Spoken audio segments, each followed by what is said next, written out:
Today I'm going to demonstrate how to go ahead and create the train body in Inventor.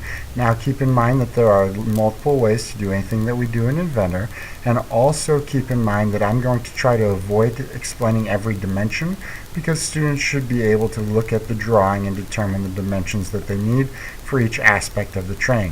When I'm creating this, a lot of students have problems with the arc on the back of the train and determining the height of the back portion.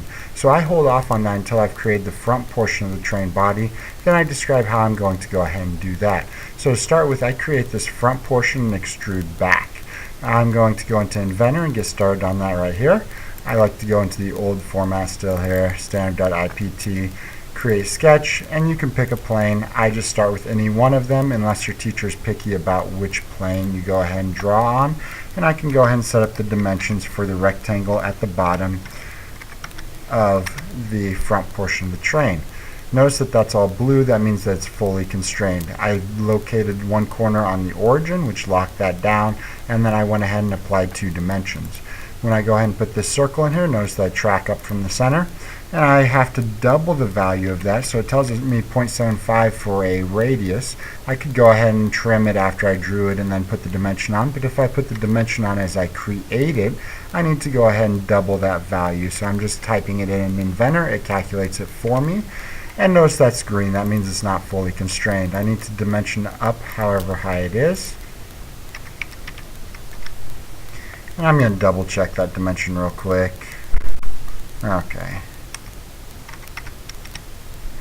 And notice it's still green. If I escape out of my commands, I notice that it still moves back and forth, even though I tracked it up from the middle. So to go ahead and fix that, I need a dimension coming from one side to that middle. And I could type in 1, or I go ahead and click on the dimension that I want to go ahead and use to do an equation. So I can click on that, divide by 2, and it will create an equation. The nice thing about that is then I can go ahead and modify this one, and it'll automatically adjust the other ones as well. I don't want to do that right now. That may be handy on later assignments. So if I finish sketch, I could have trimmed those. I didn't go ahead and do that. I'm going to extrude that and that. And once again, we have to do a little bit of math to find out how far that goes.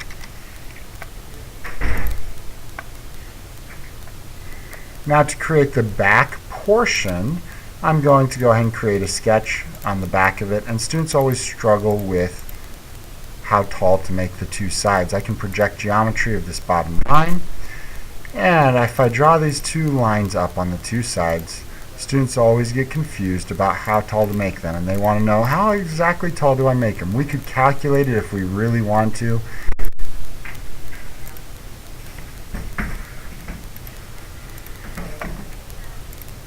But what we really need to do is we just go ahead and create the circle.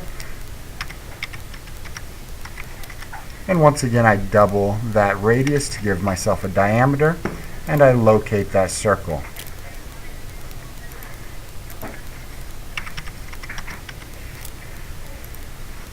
And I have to do it in 2 directions. To locate that circle, those dimensions are found on this next drawing right here.